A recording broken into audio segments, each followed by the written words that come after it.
কি হয়েছে sir? Sir শরীরে কিন্তু রাগ উঠে আছে, পরে উল্টাপাল্টা কিছু কয়ে ফেলামো, পরে কষ্ট পাইবেন। শুনলাম মাইর দিতে গিয়া নাকি ডোজ খাইছো। মায়েরই তো দিতে গেছিলাম, কিন্তু রতন ভাই রিমা ননদরে দেখা সবকিছু আটকাই দিল। আর একটা গরিবের সাথে মোরল বাড়ির আত্মীয় হইতেছে। মাথাটা নষ্ট হয়ে যাইতাছে। ওই মাইয়া এই বাড়িতে আইলে আমি ওই মাইয়ার সব চুল চিরালামো। রতন ভাই এখনই মারতে দেয় নাই, বিয়ের পর কি আর মারতে দিব? কি হইছে রে সুলতানা? এই দাঁড়ান, এখন যাইতেছেন কেন? এতক্ষণ কি কইতেছিলেন কর এখন? কই, আমি তো কিছুই কইতাছিলাম না। আমি এখন তাহলে যাই। এক পাও লড়তে পারবেন না, না কইয়া। দেন তো চাচি আম্মা, আমি সহজ সরল একটা মানুষ, আমার সাথে মজা নেই সবসময়। হ্যাঁ মাস্টারে স্যার যাইতে দে। এই তুমি যাও। আচ্ছা চাচি আম্মা, আসসালামু আলাইকুম। রতন নাকি তোরে মারতে দেয় নাই তো গো? কথা কস না কেন? রতন ভাই মনে হয় রিমার ননদের প্রেমে পড়ছে। কি কস এগুলা তুই?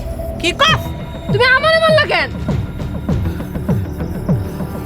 রাগ উঠে গেছিল, বুঝতে পারি নাই।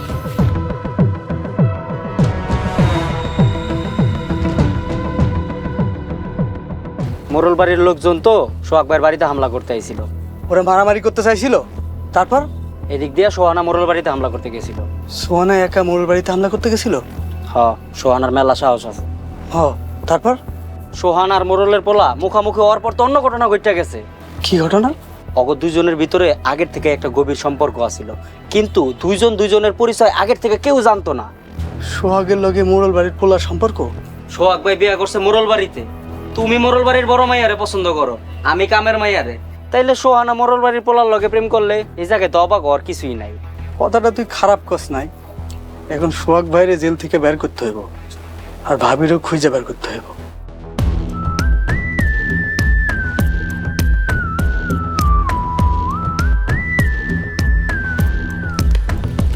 আসসালামু আলাইকুম আব্বা।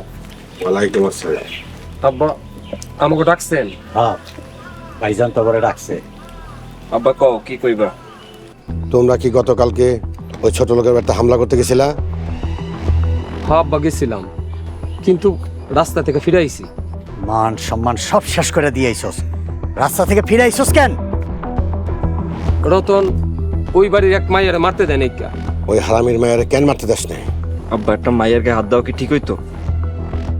কেন সুলতানের গেছিল না? সুলতান দা মারাইতা? আব্বা রতন মনে হয় মাইয়ারে চিনে। রতন, তুই কই মায়ারে চিনস? হ্যাঁ ছোট আব্বা, পাশের এলাকায় অবশ্যই চিনি, কিন্তু এই মেয়ে যে রিমার ননদ জানতাম না। রিমার ননদ দেখা দুর্বল হয়ে চলে আইছো? আব্বা বিষয়টা তা না। সামনে থেকে যা, ভাইজানের মেজাজ গরম, যে কোনো সময় তগরে মাইরা দিতে পারে।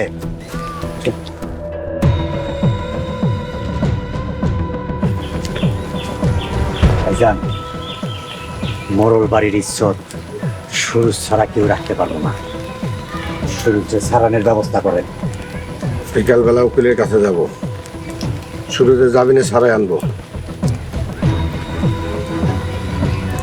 চলো ওই পারা যাই।